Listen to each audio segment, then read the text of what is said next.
మందుబాబులకు AP government good news చెప్పింది. ఏపీలో మద్యం ధరలు తగ్గిస్తున్నామని ప్రకటించింది. కూటమి నేతలు ఎన్నికల సమయంలో తక్కువ ధరలకే నాణ్యమైన మద్యం అందిస్తామని హామీ ఇచ్చారు. అధికారంలోకి వచ్చిన తరువాత కొత్త మద్యం పాలసీ అమల్లోకి తెచ్చారు.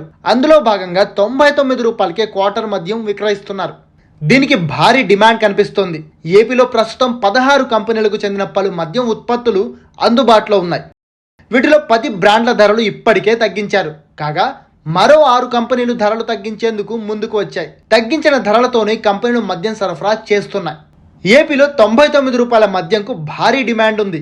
దీంతో మరిన్ని కంపెనీలు తాము కూడా ఇదే రేటుకు మద్యం అందిస్తామని ముందుకు వచ్చాయి. అమ్మకాలు సైతం పెరగడంతో ధర తగ్గింపుతో మరింతగా సేల్స్ పెంచుకోవాలని భావిస్తున్నాయి. ప్రముఖ కంపెనీలు ధరలు తగ్గించడంతో ఇతర కంపెనీలపైన ఒత్తిడి పెరిగింది. దీంతో ఆ కంపెనీలు సైతం ఇప్పుడు ధరలు తగ్గింపుకు ముందుకు వస్తున్నాయి. దీంతో మార్కెట్లో ధరలు తగ్గించిన కంపెనీల బ్రాండ్ల అమ్మకాలు పెరిగాయి. ఇదే సమయంలో అధిక ధరలకు విక్రయాలు చేసిన, బెల్ట్ షాపులు నిర్వహించిన కఠిన చర్యలు తప్పవని ప్రభుత్వం హెచ్చరించింది. ఫలితంగా మద్యం విక్రయాలపైన నిఘా పెరిగింది. దీంతో ధరలు తగ్గించి అమ్మకాలు పెంచుకునే విధంగా కంపెనీలు ముందుకు వెళ్తున్నాయి. తాజా పరిణామాలతో మద్యం ధరలు తగ్గాయి. లిక్కర్ బ్రాండ్లలో క్వార్టర్ పైన 20 రూపాయల నుంచి 80 రూపాయల వరకు ధరలు తగ్గుతున్నట్టు అధికారులు చెబుతున్నారు. మ్యాన్షన్ హౌస్ కంపెనీ క్వార్టర్ సీసాపై 30 రూపాయలు తగ్గించింది. అదేవిధంగా అరిస్టోక్రాట్ ప్రీమియం సుపీరియర్ విస్కీ ధర ఏకంగా 50 రూపాయలు తగ్గింది. కింగ్ఫిషర్ బీరు 10 రూపాయలు తగ్గింది.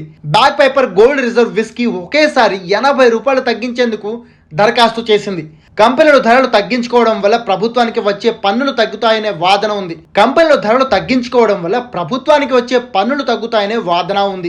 కంపెనీల కంటే ప్రభుత్వ ఖజానాకు వచ్చే ఆదాయం తగ్గుతుందని చెబుతున్నారు.